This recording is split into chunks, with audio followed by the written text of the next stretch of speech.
The hidden meaning in Remains by Simon Armitage that no one will tell you.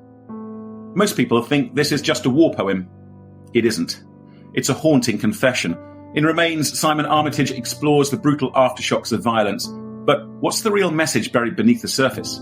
Let's break it down. The poem follows a soldier who recounts the shooting of a looter. And whilst the physical act is over, the emotional and psychological fallout has just begun. The title, Remains, carries a double meaning, both the literal remains of the dead looter and the haunting memories that persist in the soldier's mind. The heart of the poem lies in the line, probably armed, possibly not.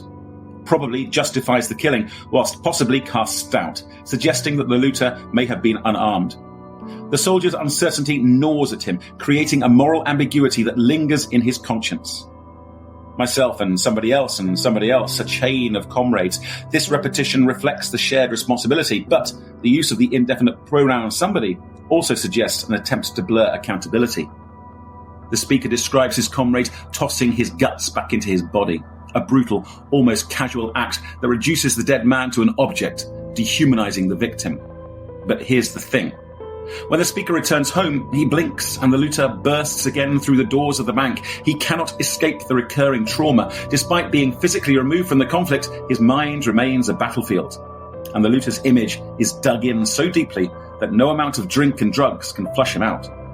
For the speaker, the story never really ends. The soldier's memories play on repeat. He is trapped by his memories, by his PTSD. Remains is not simply a war poem. It's a visceral exploration of guilt, trauma, and the inescapable consequences of violence. So, is the war really over? Or does it stay with you forever?